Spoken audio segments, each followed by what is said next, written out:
We're live. Good night. Mr. Wade? Good night. Good night. Good night to our viewers and listeners, both at home and abroad. Welcome to another edition of Belizean Affairs. We're at show number 115. So I want to welcome with me tonight as your chairman for tonight. We have with us our regular host, Mr. Leonard Brackett, and Mr. Gregory Brackett. And, we have some very interesting topics. We always try to stick with events, current events, the ills, things that are happening at home, happening as I speak to our people, to our very own people. And we voice our opinion based on how we see what is going on. I mean, we are all entitled to our own individual opinion. Mm-hmm. That's our God-given right. And I wish that all of us, all Belizean, practice that, which is very hard for some to do. But I call on them, practice your rights. Know your rights. They call about educating the Belizean public on your rights. That's when they first started out. And right there, and then it dwindled to I don't know what it is now. I don't know what they're calling it now, right? In terms of one about the constitution reform, we're going to educate the Belizean people on their rights. That's what when they first started out. But I'm pretty sure it's not about your rights anymore as I speak. So on that note, as always, we start with our program with a prayer and then a reading. And that I will hand over to Mr. Leonard Brackett to lead us in prayer and reading. With you, Leonard. Thank you very much, Mr. Chairman. I'll just ask that I be allowed to bow my head for a couple of seconds while I say the prayer. Divine loving Father, as we come before thy presence once more, we pray that thou mayest hear our supplications, that thou mayest grant us wisdom, knowledge, understanding, endurance, perseverance, that thou mayest give us the courage to do the things that we do, and that for those who can't speak up for themselves, who are in harm's way, may we be willing to volunteer ourselves as a shield for them. We pray that thou mayest bless our country of Belize, its people and its leadership. We pray that thou mayest bless also this country of the United States, its people and its leadership, and that thou would bless the rest of humanity as a whole. Especially, loving Father, we pray that thou mayest have mercy upon those people who are suffering unduly and sometimes without justifiable cause or reason. We pray that thou mayest help those people who are suffering from hurricanes, earthquakes, famine, all diverse manner of ills, whether man-made or natural. Please continue to have mercy upon us all, we pray. For we ask these mercies in Jesus' name. Amen. Amen. Amen. Go Thank ahead you. with the prayer. With the reading there, Leonard, please. Okay, and so I will read from the book of Proverbs. I'll read from the book of Proverbs. I just need to plug in my computer here because just got a message telling me that my battery is about to go out on me. So I'm just taking a few seconds to plug in my electrical. Yes, go ahead. Yeah, I got it. Thank you. Okay, I'll read from Proverbs chapter 19, starting at verse 1. It says, better is the poor that walketh in his integrity than he that is perverse in his lips and is a fool. Verse 2, also that the soul be without knowledge, it is not good. And he that hasteth with his feet sinneth. The foolishness of man perverted his ways, and his heart fretted against the Lord. Wealth maketh many friends, but the poor is separated from his neighbor. A false witness shall not be unpunished, and he that speaketh lies shall not escape. Many will entreat the favor of the princes, and every man is a friend to him that giveth gifts. All the brethren of the poor do battle, do hate him. How much more do his friends go far from him? He persuade them with words, yet they are wanting to him. And that's the end of the reading for tonight. Thank you. Thank you very much, Mr. Thank you, Chairman. Mr. Brackett. I want to Thank you, introduce sir. yourself there, Greg. Good night to the Belizean people at home and abroad, and welcome to this 115th episode of Belizean Affairs. Sitting with me virtually as my co-host is tonight's chairman, Mr. Roody, followed by my good cousin, Mr. Leonard Brackett. With that said, we go to our first music. Okay, gentlemen, you ready? 1, 2, 3.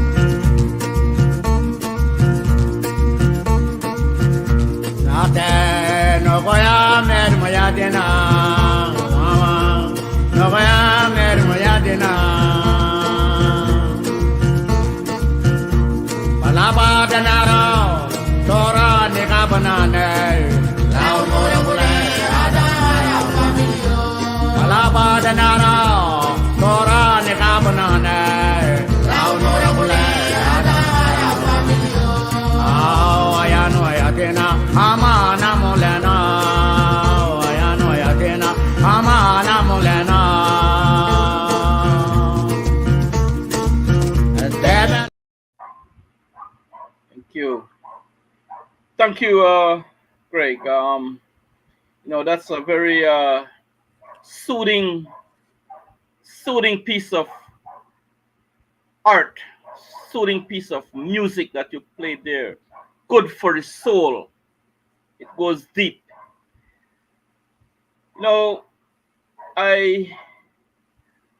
want to talk a little bit tonight about the state of affairs in our country once more with the stevedores. It's not the first time.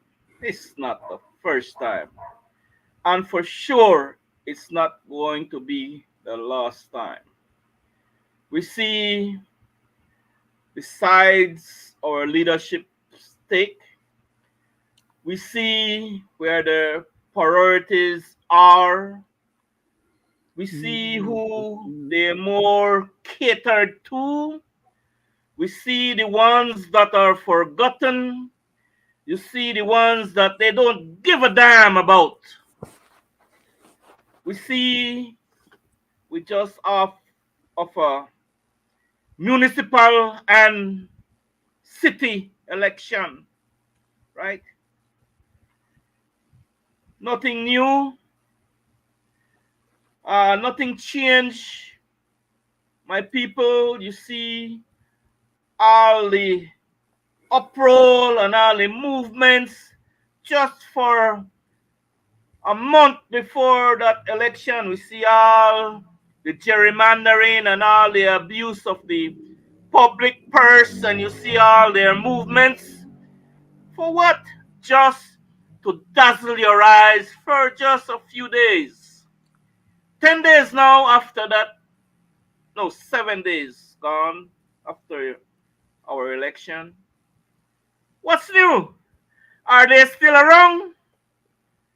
Are they still doing what they should be doing in your neighborhoods, or doing what they should be doing with your taxpayers' money? Where are their interests right now? Where are their priorities? We see, well, I can't say we. I have seen again how they win their election. Money. Money.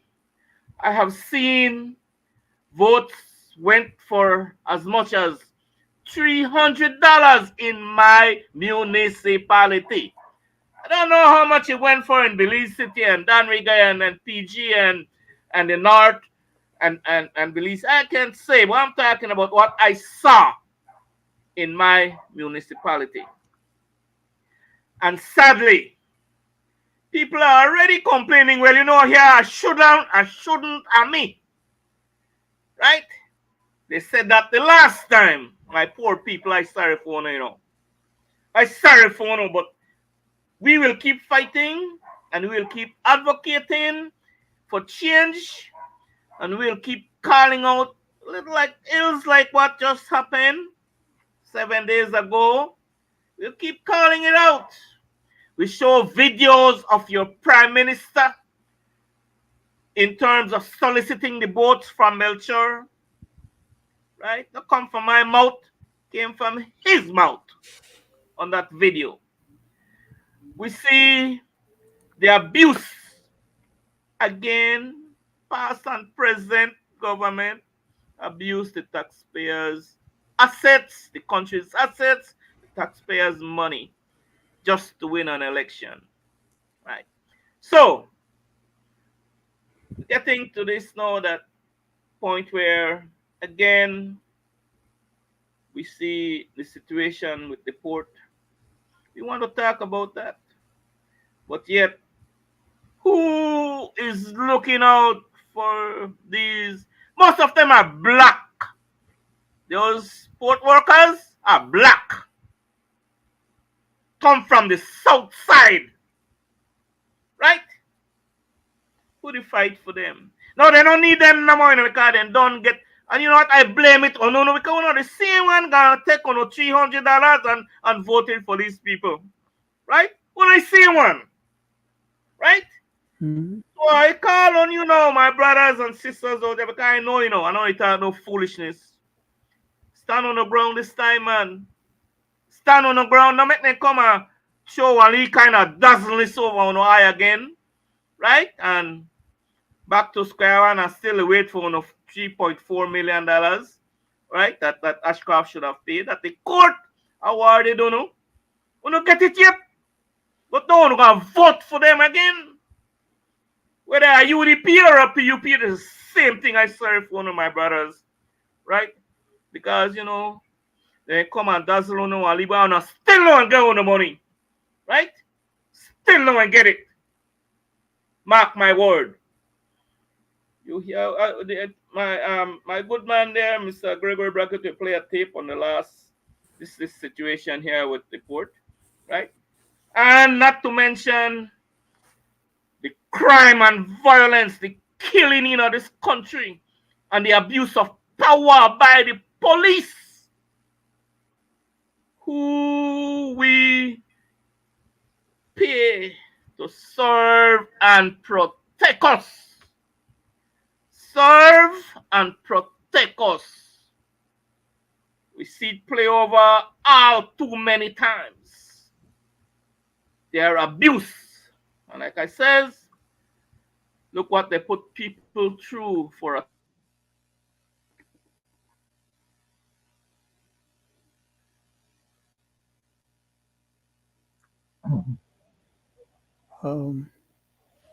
Let me play the tape in the meantime. Go ahead. The wait is down. Get the government's attention to get the money that they had promised them, and that's where we are. The negotiations You can't continue a negotiation if you write me in black and white and says I have refused your proposal. That's it. Sir, That's it. But again, we said to them in there, sorry, we said to them again just now, we can go back to negotiation, but we can't go under these conditions. In your That's it. but you have to get through this impasse, sir. I mean, there have to be negotiations. Okay. You have your position and they have theirs. How do you resolve that? I won't let it do that. I'm sorry. Longer timeline? I will not. No, we have to make a decision here as to what we do with the vessel that's here, how the court continues to proceed right now. Clearly, the union needs to decide. One person saying yes, one person is saying no. I think they need to settle it. You said you picked up the phone and called the Prime Minister. What did he say in that conversation to you? No, I only called because the union said that they had made a promise with the Prime Minister that if they come back to work today in good faith, he would meet with them on Monday. And that's what they agreed on the phone. But then comes in the President and says that is not the case. So everything fell apart. We were just about to start workshop this morning in good faith, as they put it. So that's where we are. Have there been talks about selling the fort? No. Okay. Anyway. Now, you say that you We- need I will- to I will not resolve go outside or of the- deal with the ship now. Will that be done in one day, or you expect that until tomorrow you will have other people working? No. We will. The ship has the option whether they will wait or leave. So we will have to tell the ship what our plan is going forward, and they decide whether they want to stay or leave. No. That's where we are. So after this interview, that's really what will happen. The ship will decide whether they will leave or they will stay. That's up to them. That's not up to us. So now in relation to the ESAT ruling, under the part of order, it sends both parties to negotiate the conditions of a redundancy payment. You're saying that wording is very simple. I'm not getting into it. Sorry. You're not. No, I'm not. I'm dealing with the situation right now. That would be too many too detailed to me. Do you have BDF members at the back too? There's nobody. Or substitutes? No. There's no BDFs in there. No. So dealing with it means what? Well, we have to contact the Port Authority. We have to take this thing through the process.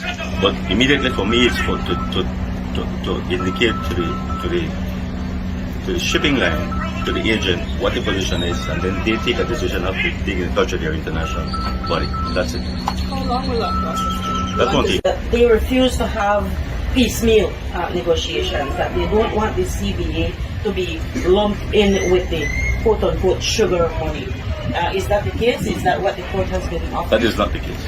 Can you That is not the to case. what the I don't want to go into it. What all I can tell you, as I said before, is we made a proposal to them. A proposal. Give it a hit. Sorry about that. No Guys, problem, sorry sir. about that. You know, they did. Somebody must not like me.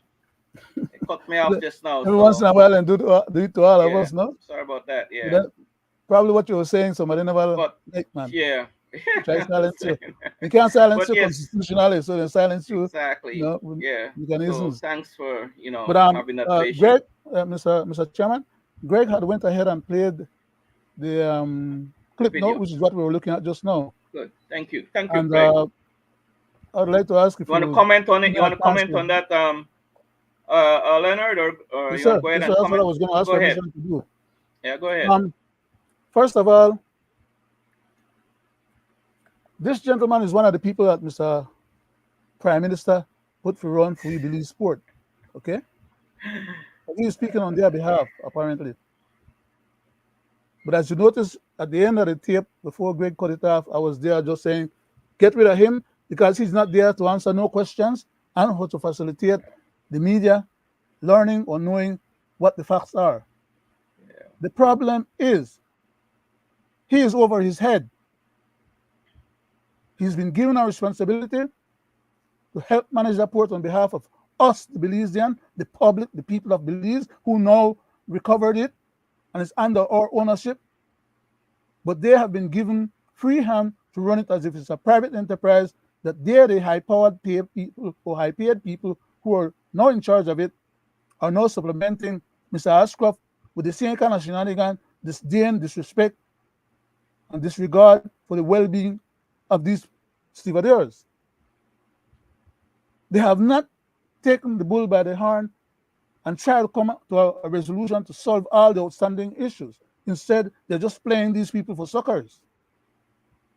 And I am very much offended with this gentleman standing up there with the media asking him questions, and he is refusing to even entertain the question, much less answer it. Not to say the least, when he did open his mouth and said whatever he was saying stuff like what we would have said, I believe, no go so. All with the idea of killing the media time, dismissing the media, trying to get rid of them out of his face, and they pretend that, well, he can't make no decisions, okay. Well, what the hell they can contact then? If he's not empowered to speak on behalf of the people who have him employed, which are we, the people of Belize, whenever we choose, but that we have an employer because of we the work for.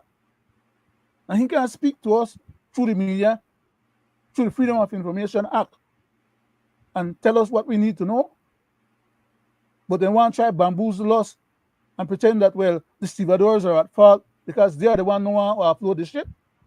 They're not being paid, and the money when they don't earn already is being played with. The sugar thing is already taken away from them. So at every step of the way, that the stevedores then fall. Unless they come in and just roll along with the program and meet the expectations of those who are in high management. Management has to do its job.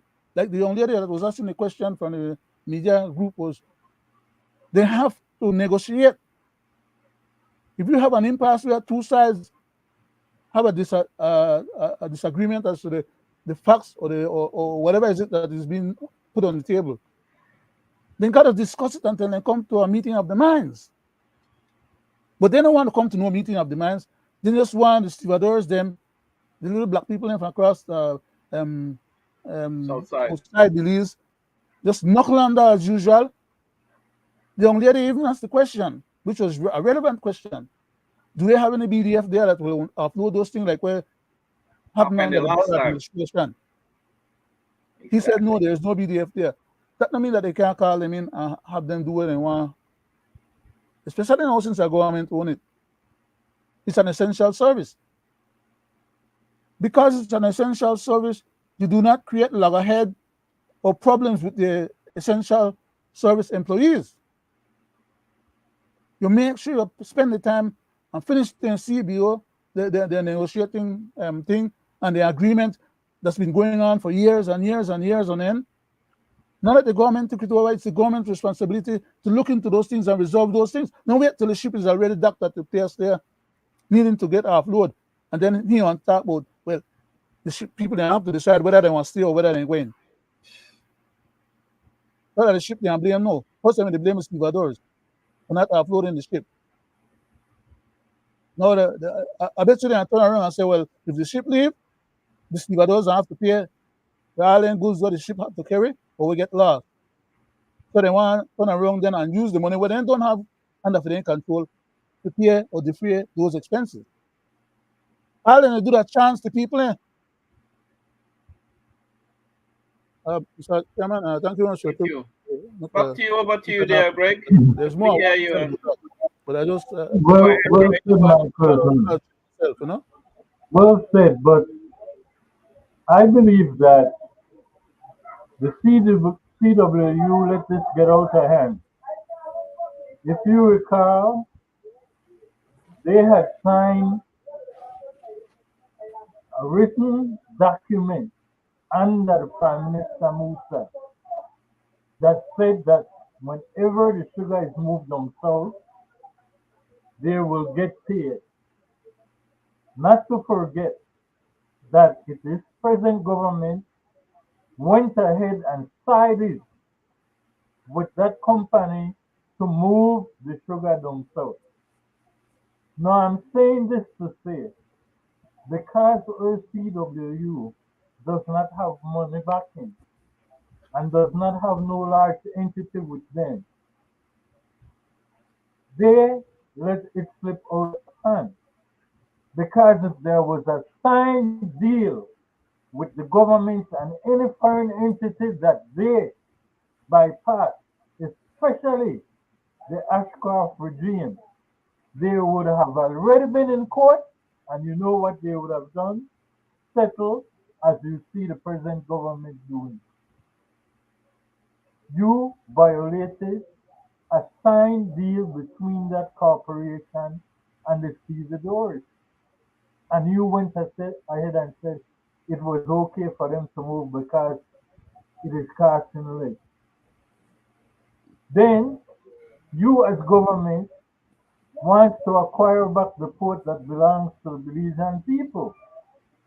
You should have used the same force that you used with the Caneros to make sure that the stevedores were paid before you took back the port.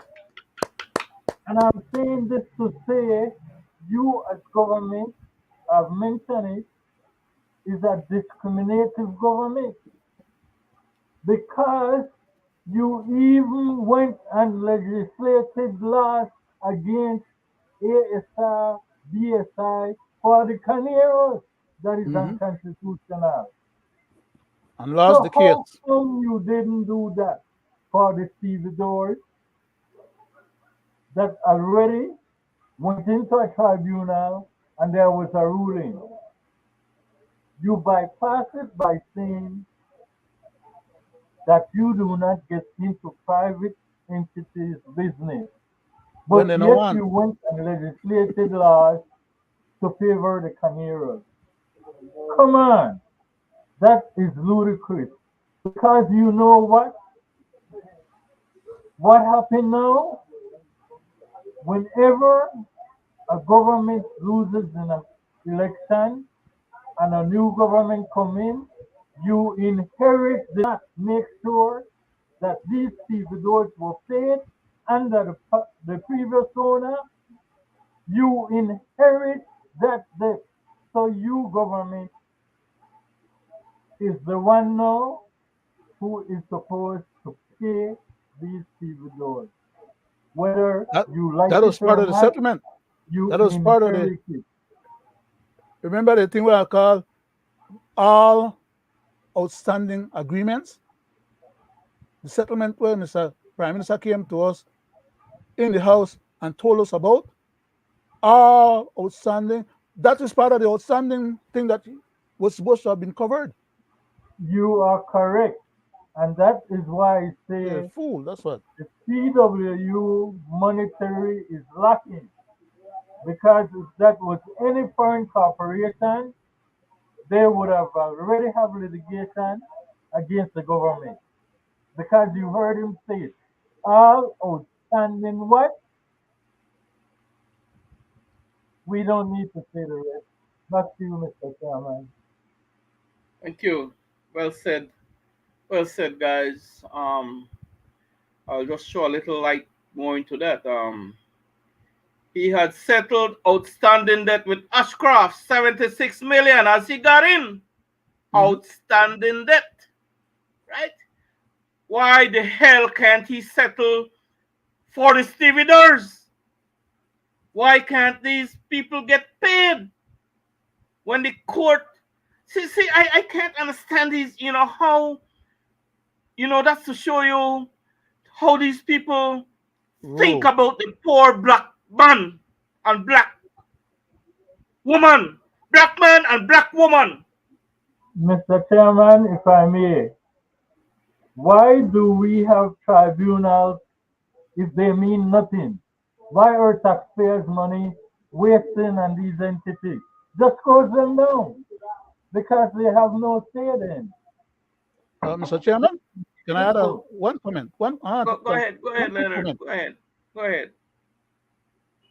When I say that we are dealing with a cabal of mafias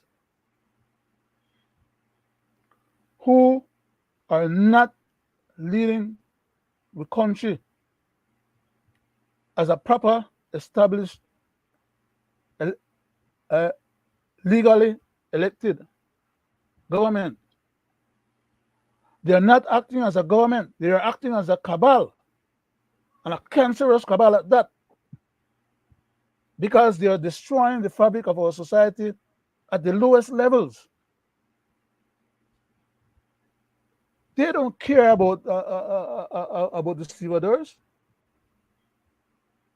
because, like Greg said earlier, Once they had settled all those outstanding accounts, the stevedores' issues came along with that settlement.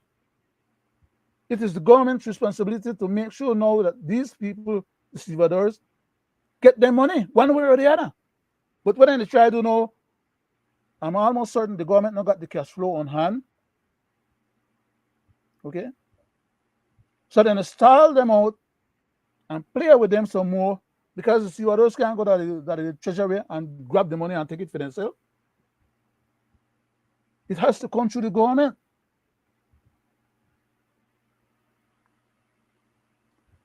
They don't care, especially right now after just in this next election recently.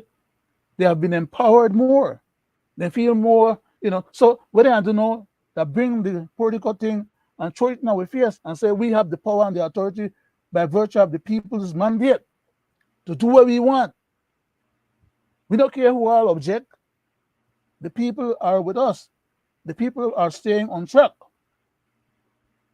So they bring back the political thing now, and they bring it sooner rather than later because they don't want to get too close to the upcoming general election. Because if they think they didn't have a problem right now, then they fool themselves.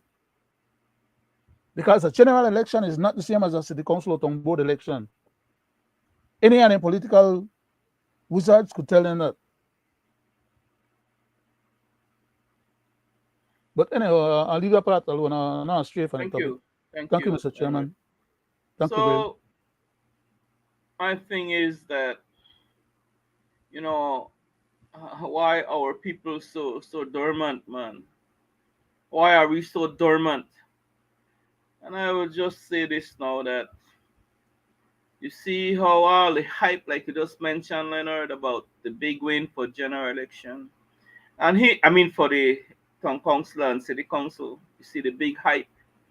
And now, right after that, the big news that, what Harley have done for the people. And I gave them $1.70. He didn't say, well, you know what, when I gave them that $1.70, cost of living gone up 300% just before that $1.70. But that's a big hype now.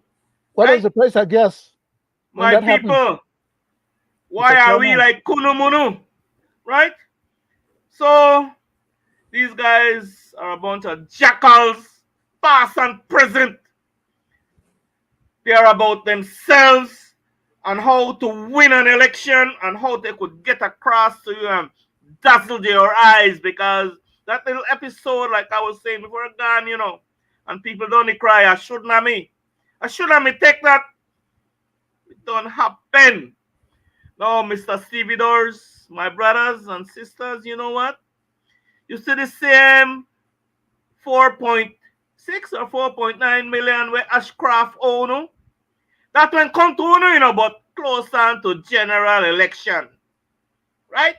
That will be, and I say it here. In the meantime, they could starve. Right? Meanwhile, they don't win, They could care less about So think about calling Deputy Prime Minister and all. Look, here's all part and parcel of the deal. He ain't come and sweet talk, leave it on sweet mouth, But still don't get money. Right? Who is looking out for the poor and the less fortunate in this country, man? Who is looking out for the needy? Who is looking out for you that things that you rightfully deserve? That money, you rightfully deserve that money, guys. Why you can't get it? That's the $1 million question. And not as someone want to know it. Why you not get it? But still, and this strike, like I say, guys, it's not going to be the last one. The last time they shoot up with rubber bullet and all of that, the Barrow bring down the crowd and a big uproar at the port, a hell of baloo and all that. Well, no elected representative, man. What in there? Why? Because the poor, black, and the minority would care less about Strike again this year, strike again next year, same crap. Wake up. What do you have to lose? You're already poor. You already don't have nothing. What you have to lose? Do the right thing and say the right thing and take one stand. Don't make them come and show at least something in your eye and dazzle you on you. It's like voodoo you. Right? You just listen to that CEO guy. Think he have any love for him? Who to pay that guy? Who the hell he think is paying him? The same people he is undermining. Mm-hmm. Right? What is wrong with these people? How do they sleep at night? That's my thing. Anyway, Greg, you got something else you want to? Yes, thank you, Mr. Chairman. A contraband crossing gone wrong at the northern border escalated into a shootout between customs and a resident of Chanchen village. 32-year-old Elmer Keme was reportedly driving his green pickup truck from the Santa Rosa riverbank when he encountered MIT personnel and customs conducting operations in the area. A police officer had yelled out to Keme to stop, but instead he picked up speed and drove off. Police then began to fire shots at the truck, which led him to swerve off into some bushes and come to a stop. Keme then exited the vehicle and attempted to run off, but police intercepted him. That's when they realized that Keme was bleeding from his head and shoulder area, and so they rushed him to the Corozal Community Hospital. ACP Romero gave us more details today. On Saturday, 19th of March 2024, Corozal police visited the hospital where they found Elmer Keme with gunshot injuries to the head. Investigation revealed that Keme was driving a Ford pickup vehicle in the Santa Rosa area of Corozal when he eluded police and tried to run down one of the officers who was doing a checkpoint. Thereafter, shots were fired and the vehicle came to a stop.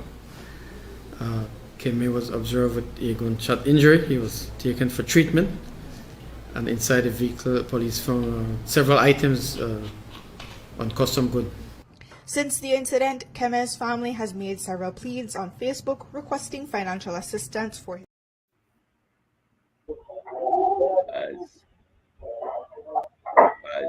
Back to you first, Mr. Chairman. You know, Leonard, Greg, you know, it's not the first time incident like that happened, you know. But if you listen carefully to the senior assistant commissioner or superintendent, that guy there, Romero, tried to run down an officer that's out there, you know. He tried to run down an officer.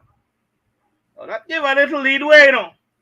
That same word there means a lot, right? You hear what the news person says. Two different conflicting things they put out there to the general public, you know, right? Mm-hmm. I don't know if any police was out there, right, with a checkpoint, on a checkpoint. My thing is, do these custom officers have that power, was given that power to shoot and kill? I don't know, because a lot of things happening in this country where, like, you know, so if they have that power, and based on what the senior superintendent says, try to run down, well, then the police, the custom man, they defend itself, you know, right? No fall for it, Mr. Wade. No, I'm just saying, we know. No. I know. But let me finish, Leonard. Let me finish. Go ahead. Let me finish. I said, you listen to what, based on what I know, right? And based on the laws that I have studied in training school, what they teach me then, you got to defend yourself, right? That's something coming towards you to kill, because I said, listen to what he says. So that's why I said, if they have that power, they were given that mandate to shoot and keep giving weapon to do all that, well, then that's a different scenario. But how in the world that vehicle coming towards you and this person gets shot in the head and the bullet from the back, right? So, but anyway, my thing is that did that was to happen? Was that such a situation where the only thing to defend their life, the custom officer's life, was in that danger, that's what they had to do to protect that vehicle coming towards them from killing them, right? But yet it was shot from behind. You see that, right? So, but anyway, I am no judge, jury, or I'm just based on what Cause I can you know. look up section 4:1 of the Constitution for me? Based on what I know, right? I don't know what kind of, if a policeman was there that is trained, that is there to serve and protect and know the law and has that mandate, right? I don't know if the custom department has that power again, right? So that's a different situation in court. Go ahead, Leonard.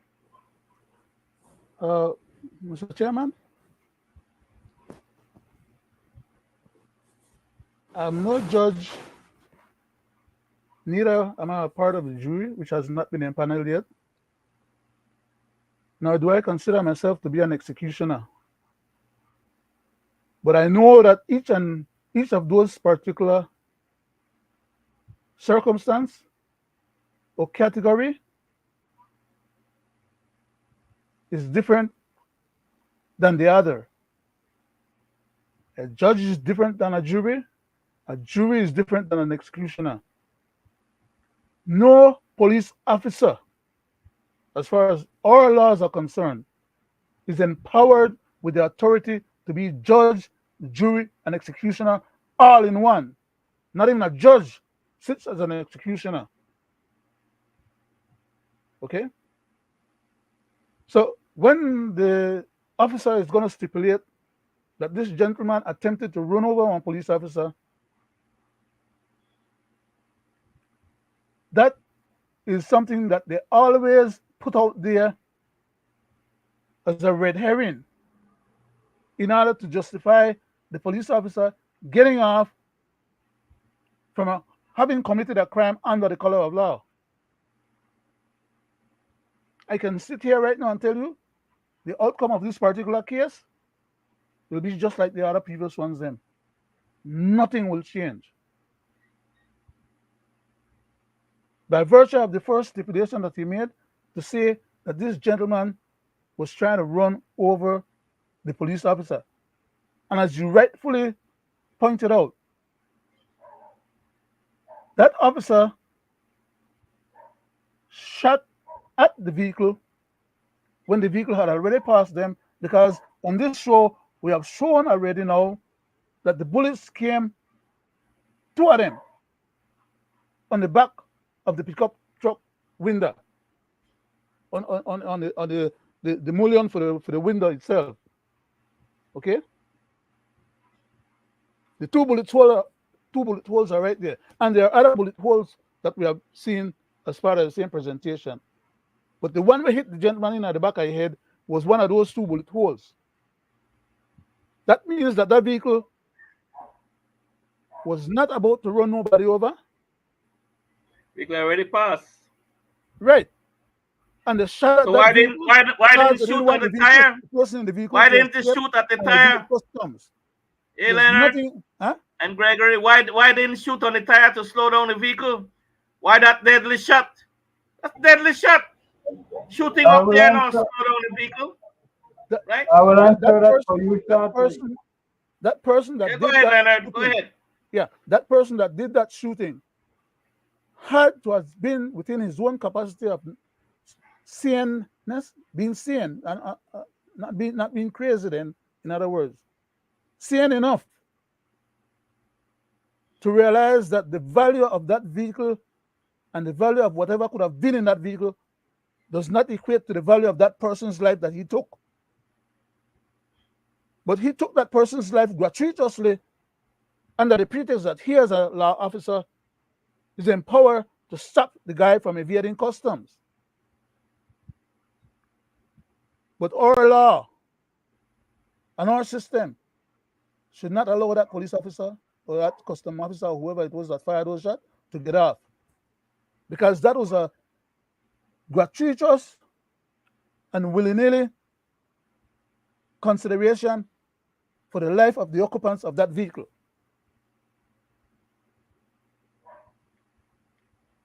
The life of that person should not have had to be threatened with bullets going into his vehicle and eventually hitting him and having him now in the hospital.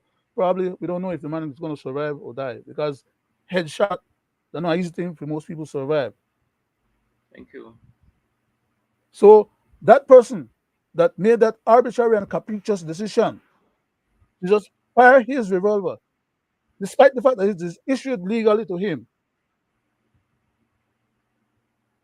what he did was a crime under the color of law. They could have had other officers further up the road with another checkpoint. When they go to do these checkpoint things with these contraband, because they're not 1 day or 2 days or only first or last time this one happened in terms of people trying to run contraband. The ministers then run contraband. Some of them have been caught. Caught on tape, yeah. Okay. So they're not news we talk about. Recently, the Minister of Agriculture, Mr. Mike. Exactly. But more than him, a whole lot of them, I could call them by name, but that is not the issue or the point right now. The point is that no officer is empowered to be judge, jury, and executioner all in one. So that officer, that high-ranking officer at that come up there and stipulate what he was stipulating to the general public was just to poison the well, poison the mind of people, and for people to get out there and start to argue and say, well, if they try to run over, that one become the focus of their attention. No, not that the man got shot arbitrarily and capriciously. Because they know the license plate of the vehicle when they made the stop. They could have gone afterwards and arrested that gentleman just by virtue of his evading alone. They were entitled to arrest him. The fact that he may have had uncustomed goods, how much of it he had, that pickup truck could not have had enough values in there and uncustomed goods in there to worth the life of that gentleman that they took his life. None of them would have liked anybody to do that to them or any other family members. That's the angle that I'm coming from as regards to this particular issue. Thank you. You cannot kill a person for trying to make one illegal hustle. Nobody have the right to take away somebody else's life because somebody else want to make one illegal hustle. So in other words, people where they go steal money from banks or steal money from wherever or steal or run contraband in marijuana or run whatever contraband, that means that everybody is subject to the same law and therefore should be entitled to get shot on the spot. It's a big subject and we don't know all the facts. Yeah, but thank you, Leonard. from what we know so far, the gentleman got shot in the back. And that's a crime against society. Nobody should be shot in the back. Thank you. Thank you. Mr. Chairman, Go ahead, Greg. Go ahead, Greg. My good cousin, can you look up section 4.1 of the Constitution for me? Section Chairman, the 41? 41? Section 4.1. Oh, section 4.1. And then I got it. subsection. I got it. Mr. Chairman, the cause of this issue right here is because of the present government and the past government. Under the COVID restrictions, the borough regime went and informally amended the Constitution and take away the fine for border jumpers, which was $200, and replace it with mandatory imprisonment. $5,000. They even took that away and it became mandatory imprisonment. And not only the border jumpers, the people who also buy from these people. Okay? Now, with that said, I want the public at home and abroad to know this is a constant issue with the police. the memory still lies in one mind for what happened to the young man, Lottie, who was on the beach and got shot in the back in the same way. Same craziness. But I will show you and the people at home and abroad because I always say that they do what? Tell on Tell themselves. Yeah, on themselves. And I exactly. will prove it here tonight. But before I prove it, I want my cousin to read that for me. Go ahead and read it. Cap 4, Constitution of Belize, Cap 4, Part One. 3, subsection, Section 4, subsection 1, reads as follows. A person shall not be deprived of his life intentionally, save in execution of the sentence of a court in respect of a criminal offense, under any law of which he has been duly convicted. It doesn't have the word duly there, but I insert that because that word should have been there. Duly convicted. As I said, the gentleman was not deprived of his life after having been taken to court and having been adjudged by a jury and judged by a judge and then sent to be executed. And that would be, to be executed would mean it has to be for a capital crime, such as murder. That gentleman in that vehicle had not committed any such capital crime, had not killed anybody, and the pretext and allegation being levied against him, which is always been used by police officers as a crutch to get out of the culpability of the crime that they commit under the color of law, to say that, well, he may try to do this, or he may try to do that, or whatever he may try to do. No police officer is vested with the power of executioner to take away a person's life, save as the Constitution says it. And that is not the only point of citation on that same issue. There are many other sections and parts that I could have read. But this one part alone, Thank you. police officers need to be taught these things, and they need to be held Go ahead, Greg. accountable. Go ahead, Go Greg. ahead, sir. Thank Sorry about you. that. Because let me say this. The law and police officers using force is specified that a police officer can only use force in two different cases. The first one is when they are in imminent danger. The second one is when a suspect has committed a crime with dangerous and grievous bodily harm and are trying to escape. Those are the two moments when lethal force can be used to apprehend. Now, with that said, A and B, same section that I just that is read. correct. A and B is what you just stipulated just Right. now. Exactly the words that you said then. Now, let me say this, as I said before, past and present government has to do with this. And I want the people at home and abroad to hear what the past government said and what the present government said. And still this happens.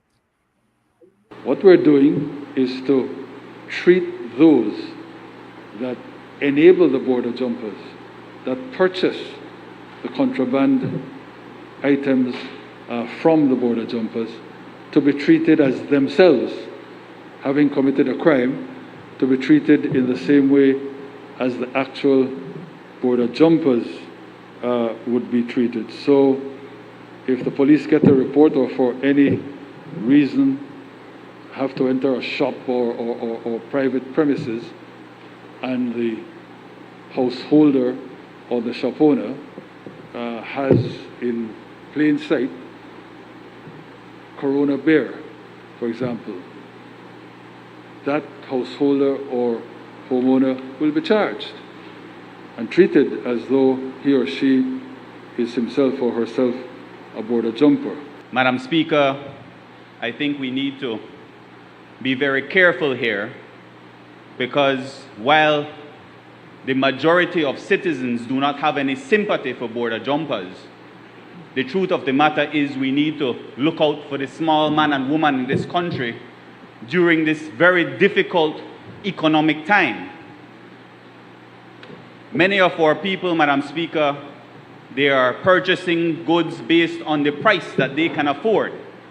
And many times they are unknowing or unwitting participants. They are buying these goods not knowing that they're uncustomed. And so I don't believe that we should be treating them the same when it comes to the penalty as border jumpers. Because yes, border jumpers, you can prove they went across the border in order to bring uncustomed goods over to sell in the country. That is very straightforward, and I think we can all agree that they need to be penalized substantially. But when we are looking at the people who are found in possession, who may not necessarily know the origins of these goods, how is it that we can then put this offense on par with being found, for instance, with a firearm?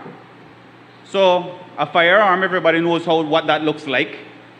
But how does an individual know that this particular bale of toilet paper or this particular biscuit or this particular chips is uncustomed?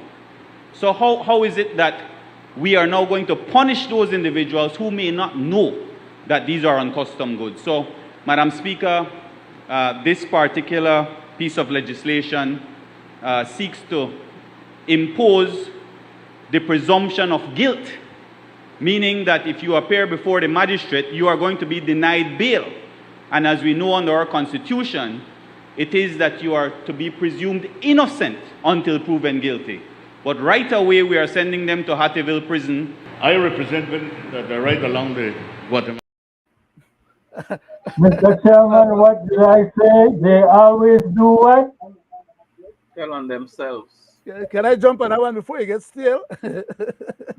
I want to ask Mr. Musa first. Go ahead, I want to work out on Mr. the bald head man. As if my head the bald too. But anyhow, because that joke, this is a serious matter we deal with. You see how young Mr. Musa was so eloquent and correctly on point. I must give him that. By stipulating that you have to be found guilty because you're not guilty until you're found guilty, rather than being guilty before you're even charged. He was able to stipulate that in the House meeting right there in front of Mr. Barrow, and all of us that just hear the tape again, that he was correct. Remember, I keep saying that these guys are all lawyers, and they all know what they're doing, and they all know the Constitution, even better than me and cousin and other people sometimes. So whenever they do that craziness where we always point out, it's because they know and just to try to get away with something. So Mr. Musa, young Mr. Musa, was correct by stipulating what he said there. But then, now that they're the government, they turn around and talk craziness about if nobody want to accept the culpability for the crime, then they have to prove themselves innocent. How did he go from where he knew what the facts were under Mr. Barrow and the trial lecturer Mr. Barrow, who was at that point besides himself and totally out of order, if I must use just one simple way of saying it and say I use bad words to cuss at the man, because he deserved to have been cussed at, okay, for that dastardly conduct in bringing to the House as the leader of government himself, the Prime Minister at that, and a seasoned veteran lawyer. That kind of crazy stuff that he was trying to bring to our Constitution, which to our country, which is why we keep on saying that these guys on both sides of the aisles, they bastardize with Constitution and they make laws that they know are not right. And people end up, they get hurt by it, and because some people don't have a lawyer to go fight their case and vindicate their position or their rights, they end up to suffer. So they go to jail, as the gentleman we talked about earlier, where they asked and nobody answered the question. That is that did they keep the gentleman in jail for overnight or whatever? Did they victimize the gentleman? Because the PC woman was saying that the man may have left the station there. But I want to go back to the bald head man like myself, right? Mr. Barrow was the Prime Minister at the time. He was a veteran senior counsel, top-notch lawyer at that. He was lawyer for the biggest moneymaker in Belize, Mr. Ashcroft. So I don't know, 2 cents lawyer is talk about. And he will make one presentation like that, that the humble young Mr. Musa, that was not on his level as Mr. Barrow, had to chastise the great Mr. Barrow about his unconstitutional conduct and wanted to make a law that contravenes our constitution. When these guys want to do it for whatever reasons, then do it. And I wish they would be just consistent enough to just live up to the standards of the constitution and give the Belize people the rights that they are paying them for. Because all they need to collect one salary for the Belizean people. All they need to do is do the right thing by the country and the people. And the country will move forward successfully. But these guys are a bunch of hyenas, jackals, and whatever else I always try to call them out on, is because they know better, but they refuse to do better.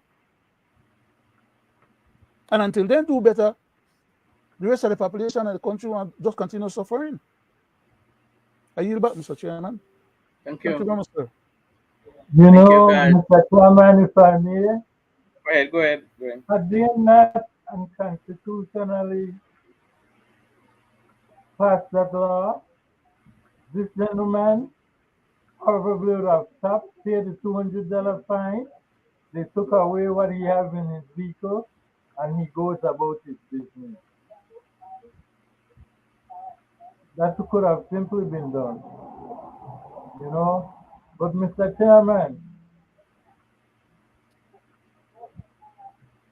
I want to really have you take a look at this, because you are passionate, and I think it's the same truck, which is a scratch truck, and the truck only keeps repeating itself with no changes. So, for you, Mr. Chairman, it was just 2 days ago, the Belizean people in our 9 cities and towns went to the polls and said with a clear voice that we want to stay on track. In a triumphalist presentation and with newly minted councillors and mayors crowding the gallery, the Prime Minister managed to repeat his campaign slogan only 3 times. And how could he resist coming off a commanding victory in the municipal elections 2 days earlier? For sure, 61 of 67 seats is a reaffirmation of Plan Belize.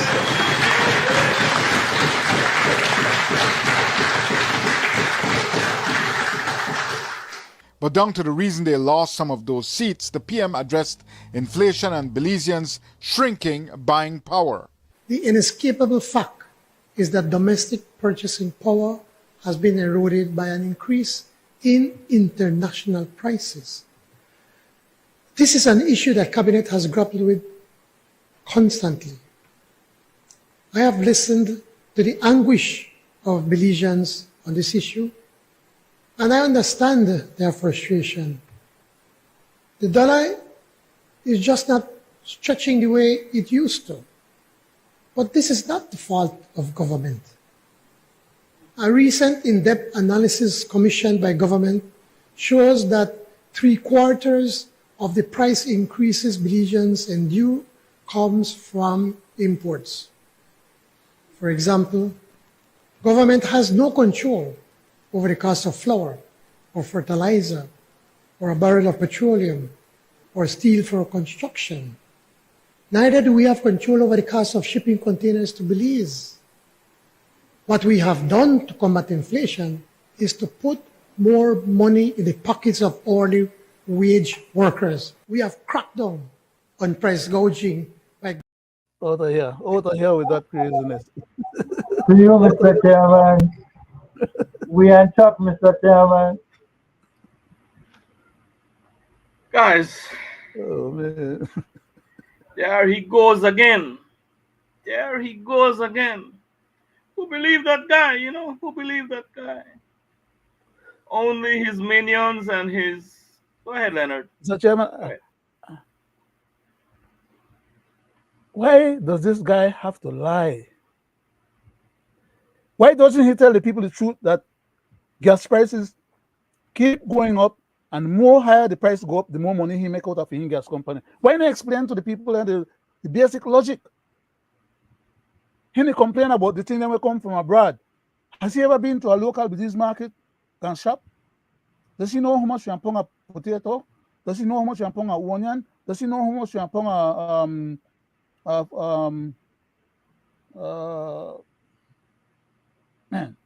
cocoa?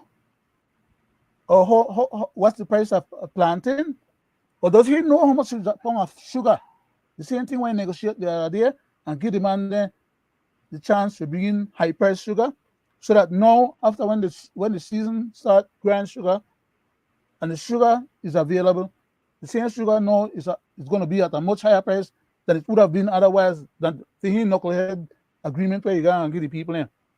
But then put it over a barrel, and the whole country now have to pay a higher price for sugar, twice as much and more. But you know, explain that to the people. Why not tell the people the truth and stop lie? He complain about the importation of the containers then when they come into the country, but then he still don't want to give the stevedores and their money, but then don't earn, and still don't want to give them a chance to earn anymore. Why can't this gentleman tell the people the truth? And they don't win because they were so good at electioneering. Yes, they were indeed good. They won because a lot of people didn't come out to vote. Just about 50% of the people that should have came out to vote. And he got marginally a little bit over, you say maybe 30% of the voters that elected the town boards and city council. And with 30% of the voters approximately, he claimed that he got such a great mandate. What happened to the other 78% of the voters then that didn't vote for him or for the PUP? The ones them that didn't vote for UDP or didn't came out to vote any at all. Because you could say almost 50% of the people never participated in the election. And if those 50% came out or had justification to come out and vote, then at least you could say, well, he got the majority out of all the people that are registered. But he not got the majority of the people who are registered for vote. That's to say as well that a lot of people that should have been registered to vote wasn't registered to vote. A lot of young people, they're not participating in the politics, and they're of age to vote. So, in so many different ways, as a matter of fact,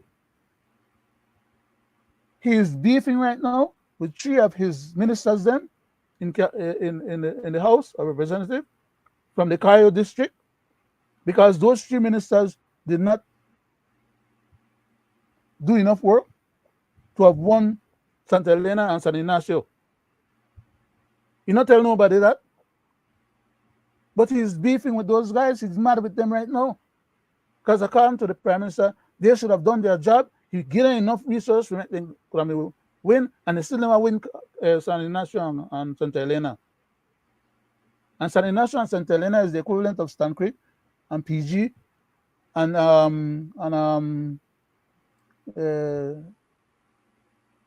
Baccacayo. What the place name by the border there, man? I try to remember the name. Benque Viejo. If you put Benque, Stan Creek, and PG together, they're still not the equivalent of Santa Elena and San Ignacio. Political strategists like myself look at these things, we observe these things, and we realize that as much as PUP won, they didn't want the big ones them that they really wanted. They wanted to win Cayo. They don't have a mind losing PG. They don't have a mind losing Benque Viejo. Or for that matter of fact, they don't have a mind losing Stan Creek. Now, if you look at the numbers of votes that are registered in those areas and how much of those people came out to vote and how much of them vote for PUP, you see that they're less than 30%. So how come he claim that such a great man did? Wait till general election, and if he's not able to pull off what he pull off in this board and the council election, and see what happens to him and the rest of the PUP, he can get news.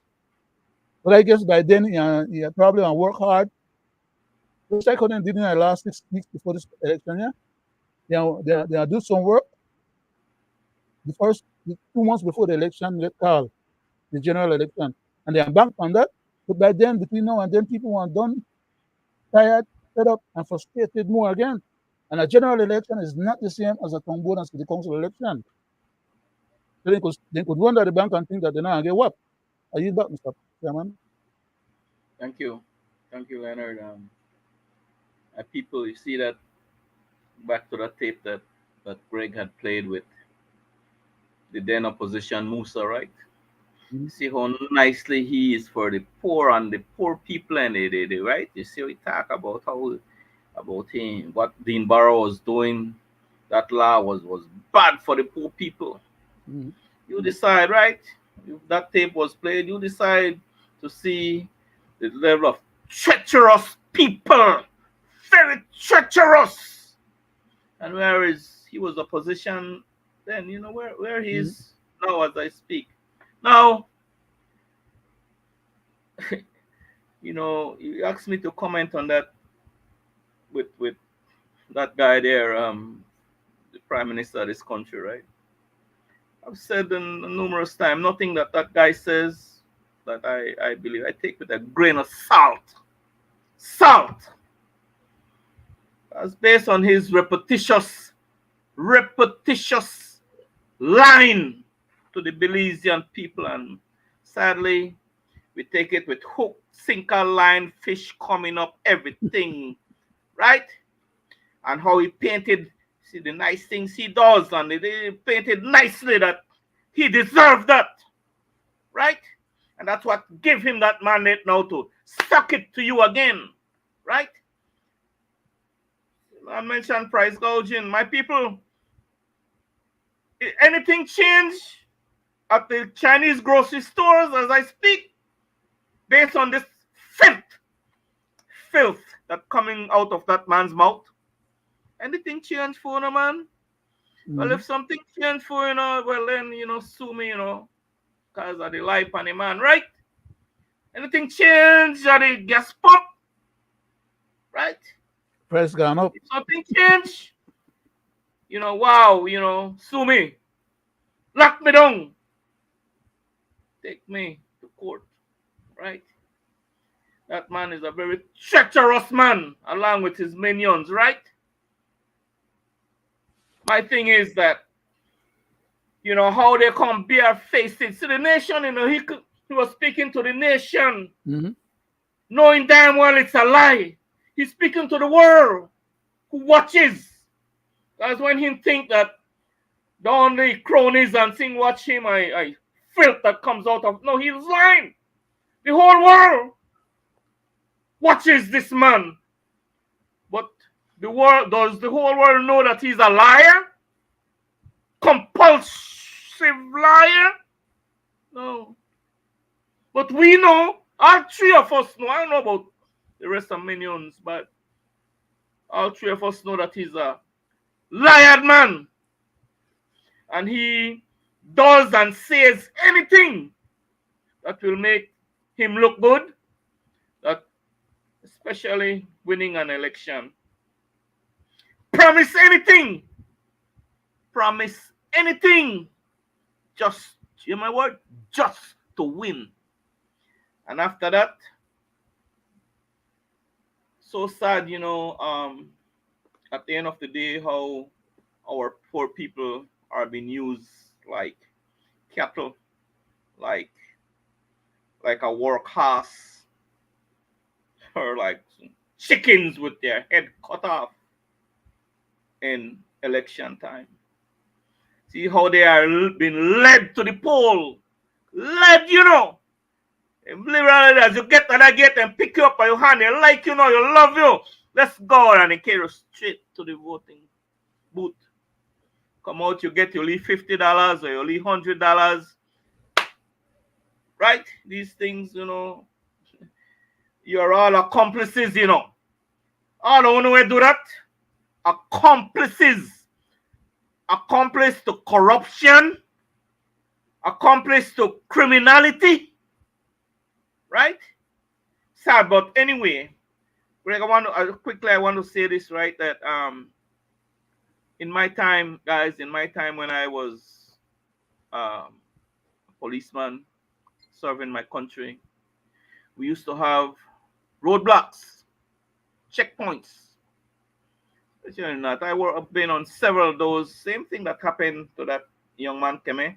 On several, but you have the cost. You hear? I don't know if that the custom shoot the man or the policeman shoot the man. You know. All I'm saying is that in my time, the customs are there just to check the goods. Mhm. Don't have no gun. Don't have no authority to arrest.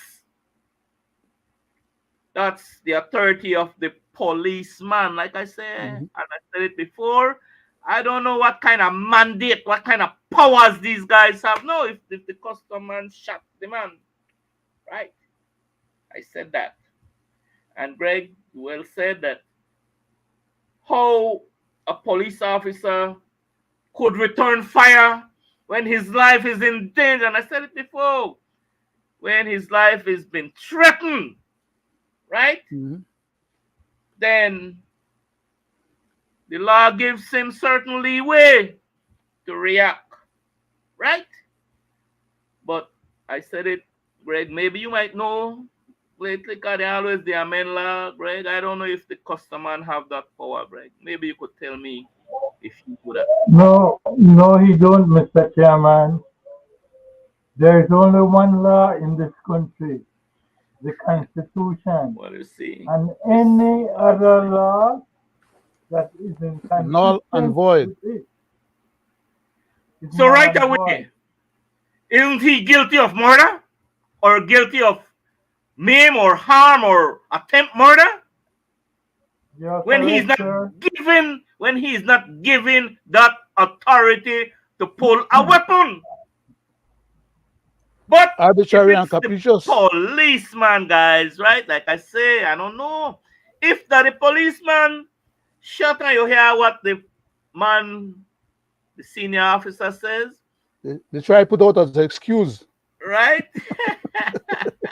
You hear the words that he used. You hear the words that he used. Okay. Mr. Chairman, have me an excuse. I have sat on this show many a night, and we have looked at things that happen with the police, and I have called them out to be exactly what the outcome would be. In Southern National, I said the officer would be charged with a common assault. It happened. And I continue to point out certain things. The incident in Ladyville, I also said it was what? Unlawful detainment, and it would not go nowhere.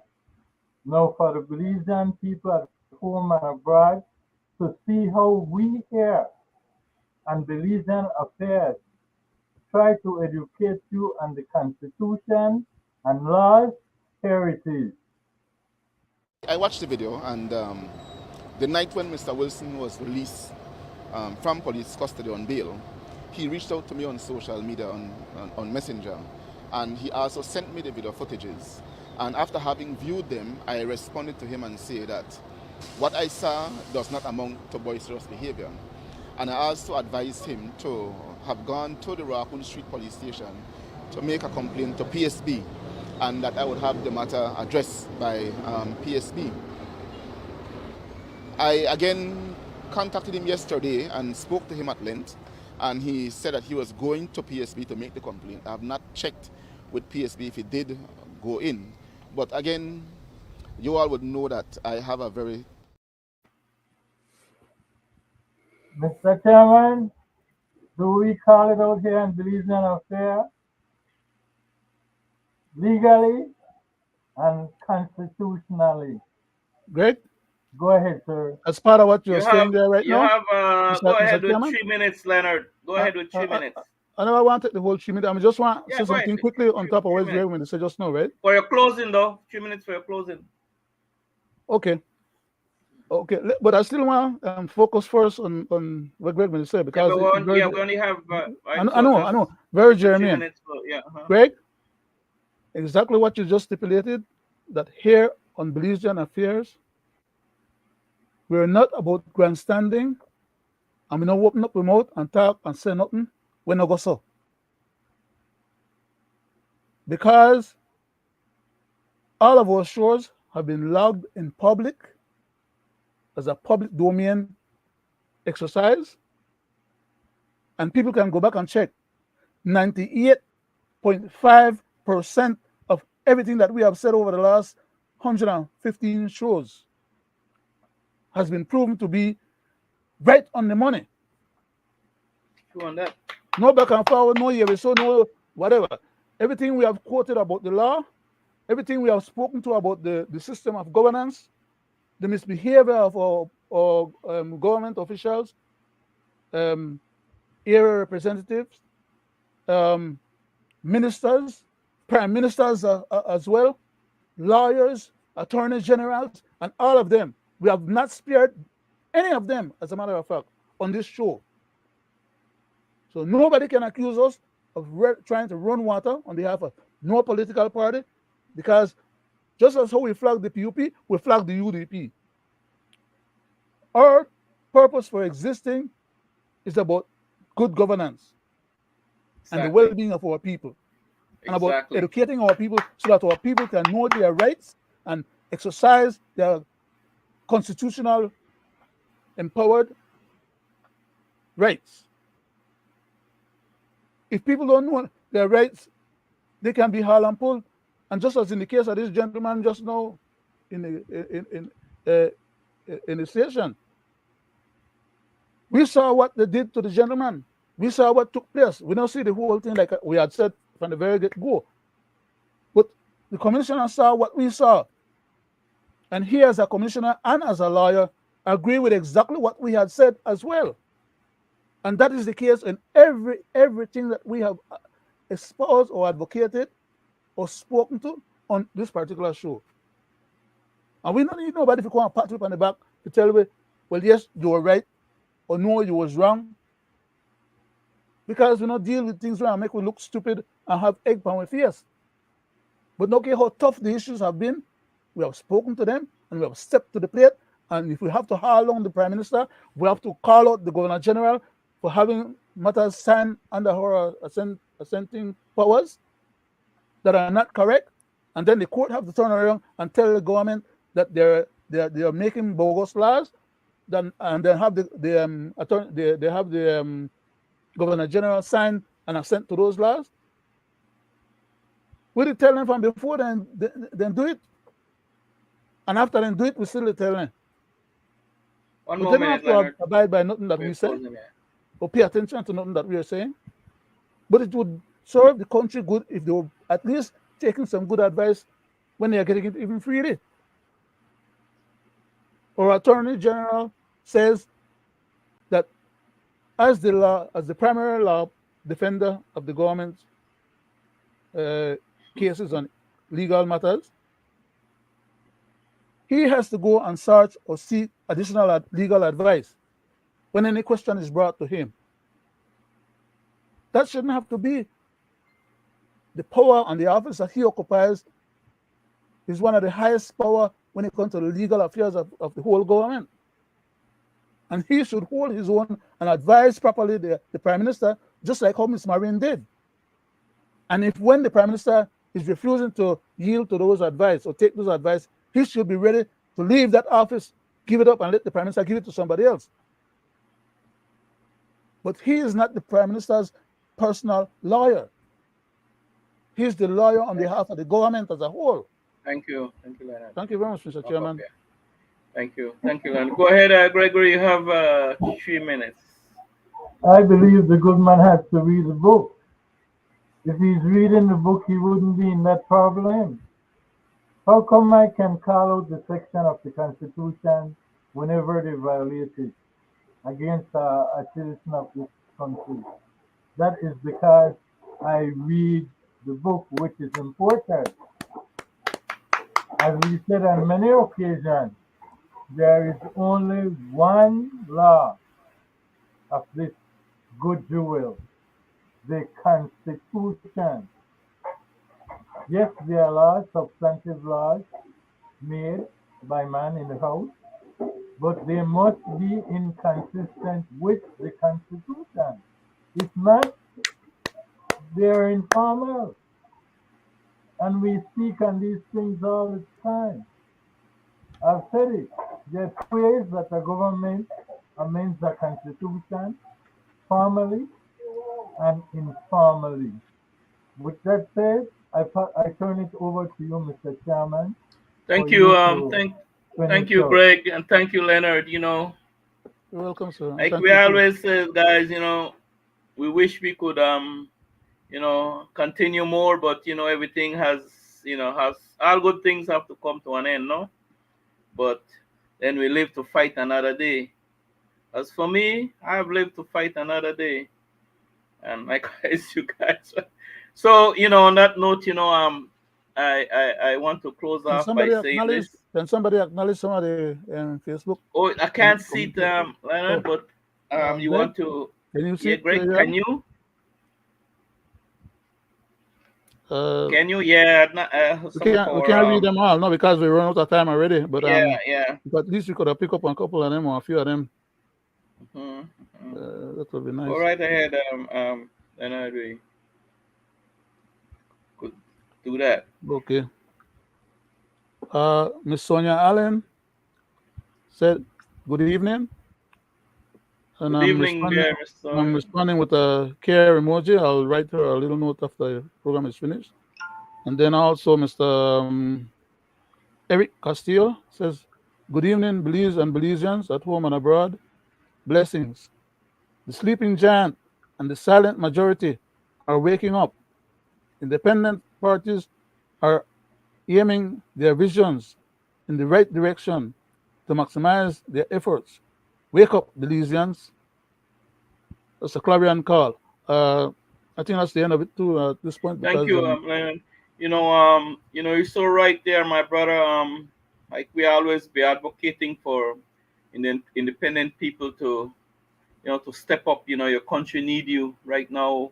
Our country is in very bad situation. You see where this two-party system has us. And again, Greg, I thank you for queuing up these tapes. So, like you say, we always show and tell, and we talk about it. Talk about how we feel about what you show, right? Because we always say they tell on themselves all the time, So we show to the public, right? And I thank you for that, to be able to do that. Again, my people, as I speak right now, has anything gotten better since this man says his good win? Is anything get better pound of dinner table? Anything get better pound of bills? Anything get better than a workplace? Uno still employed? The one that was employed for 2 weeks before the election and got a 3-week job, are you still employed? And you see, this is a repetitious cycle. This is all they offer to you, past and present. This is all they offer, and this is all you will get with this two-party system. Is that enough for you? Well, that's okay, That's okay if it's enough for you, but I find it in my heart, and I know that you deserve better and you deserve more, right? How only them could get more? How only them smart? What happened to you? Why You allow them to let them keep using you. After they use you, they kick you in your butt and roll over Papa League 2 times and you go back in your league corner. And wait again for the Mr. Chairman? next election. Go Mr. ahead, Chairman, Leonard. right now, they don't pay for the votes that they get, they win, and now after they don't win, you're not sitting around anymore because they're going back in a hibernation. Thank you very much for letting me contribute that last part. We talk about that because it's truth. We not talk lie, Leonard and Gregory. We not talk lie. We talk about the things what happen to with people, right? Directly affecting our people because I live it and I see it. And I know that we people, we deserve better, man. Right? What is it so hard to try a new system? We had in that. Huh? You already know what you got with the PUP and the UDP, so a repetitious cycle. Maybe, Kasim, if that is enough for you, well, that's what, because you get what you pay for. You get what you pay for all the time. Try something new, man. Please. And on that note, we run out of time, you know. My people who deserve better, man. Thank you very much for viewing us and responding and supporting us. And we want more people to tune in to us because, you know, we depart knowledge and we depart, you know, reality. We not hide nothing and we not dissect nothing. I know we are for the poor and less fortunate. We are about people, a nation, not about power, greed, nor money. Right? We're about our people. That's it. Thank you, guys. It's always a pleasure. Thank you too, Mr. Chairman. To our great people program. at home Thanks, and Greg. abroad. Thank you. Great program tonight.